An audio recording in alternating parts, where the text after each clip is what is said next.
Hey there guys, this is Sam with TGN.tv and I'm in Allods guys, this time in Allods. If anyone's watched my Forsaken World video, you'll know that I played a priest, and in this game I'm also playing a priest. So, the deal is that I've been leveling with Chaotic Death and Pseudogaron, and I'm going to be doing the healing guys. I'm going to be doing the woman's job. The dishes, the washing up, the cleaning, the cooking, everything like that. So yeah, I'm the healer guys, and I'd like to talk a little bit about the game in general before I start talking about the priest class. Yeah, so basically this game, from the experience I've had with it, I really enjoy it. The graphics are absolutely superb, as you can tell here. It's sort of like a, it's not too realistic, the graphics, but they're not exactly fake, and I like the way they mix the sort of cartoony graphics with the realistic graphics, the photorealistic graphics. But yeah, I mean, look at the sun and the cloud. I just think it's fantastic graphics for a free-to-play game. So, and yeah, I'd just like to point this out, guys. If anyone didn't know how to get a mini-map up, you just click the compass. This had me, confused for days. But yeah, I'm only level 10, and if you haven't played this game before and you're thinking, why is he putting a video out when he's level 10? Come on, try and at least get the level cap. Well, this game takes quite a while to level in comparison to other MMOs. I mean, for Forsaken World example, it takes about 4 hours to get level 22. In this game, it takes about 4 hours to get level 3, man.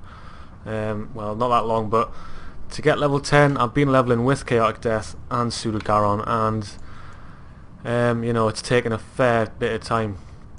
So, moving on to the priest class, I'm going to start off with my action bars. Now, there's auto attack, number 1, and you start off with auto attack and Holy Blast. Now, I know if you've watched any of Chaotic Death's videos, he does touch on about the spell casting system. Now, some spells you can't actually charge up before you use them, so it's a 2.5 second cast there, guys, and if I see an enemy, I could just click this spell and it would cast instantly. But you can, so that's a nice little bonus there. Right, anyways, so that's the it's sort of like Smite if you refer it to World of Warcraft. That's what it's like. I've also got an instant cast melee range attack. This does a fair bit of damage, not too much. It's just sort of like a panic attack. I've got this dot, it's like a holy dot, and there's my heal, guys, Devoted Plea. Now in this game, surprisingly enough, the priest doesn't start off with a heal ability. You've actually got a talent into it. And then I've got Blind. There is Martyr's Salvation. You get this off a quest, I think, some sort of quest. All casters should have it. It's a little bit like Evocation, sorry, from World of Warcraft. I'm sorry I keep referring to things in World of Warcraft, it's easier to do it because a lot of people play it. And then I've got Spiritual Focus, so this is like a sort of buff. Once I pop this, my next heal or damage spell is increased by 30%, and I'm immune to knockbacks or spell interruptions for 10 seconds, which is fantastic when you're healing, guys. So I'd recommend talenting that, and I'm going to show you the talent tree a little bit now. So here's the basic talent tree. As you can see, the first 3 abilities on the talent tree are actually attack abilities, and you've got to spec at least 5 points, or 4 points sorry, into the top row before you can unlock the second row. Now the second row, as you can see, is Spiritual Focus, which I've got in my action bar number 8, Devoted Plea, which is just like a single target heal, and Blind. So I'm trying to spec as much as I can into heals and heal related spells. So you see I put 2 talents in Devoted Plea and 2 talents into Spiritual Focus. And as I move down the tree here, I'm going to continue to do that because I'm going to try heal some dungeons and things like that.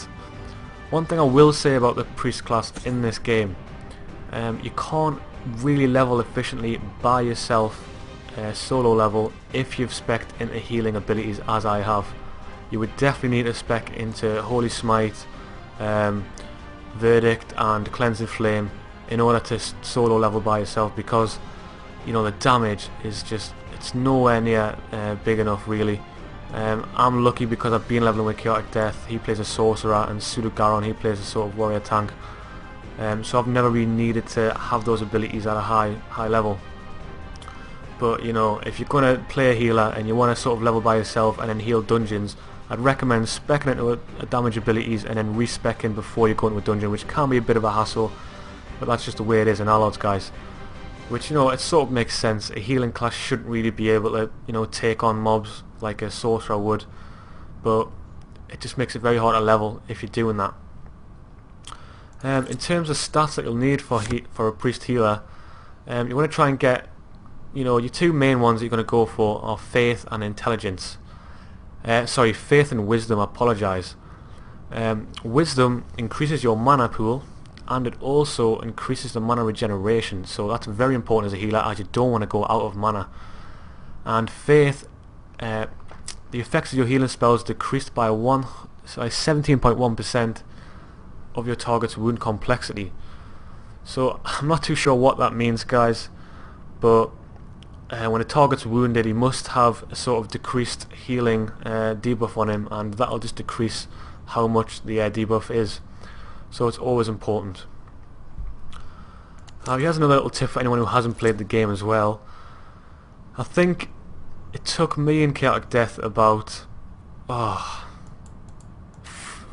3 or 4 hours, maybe 6 hours of leveling before we even realised we had this Adventurer's Stone. Yeah, that's a bit of a noob move by us, but this stone acts as a half stone and it can teleport you back to wherever you've set your destination, a bit like WoW, you know, setting it to an innkeeper. This can be very useful, and I'm just pointing it out just in case anyone wants to play the game. That's where your half stone is, guys. It took us ages to find out where it is, and that's where it is. And there's a lot of running around in this game before you get a mount, so I'd recommend using it. And I think that's about it, guys. I mean, hopefully in the next few weeks I'm going to try and get a video out of Zeus, the first dungeon that you can do. Maybe Chaotic Death, Suda Garon, maybe some other directors can join in. But that's going to be a great video, guys. And, you know, as usual, thanks for watching, and, you know, look forward to the next video because it's going to be great, guys.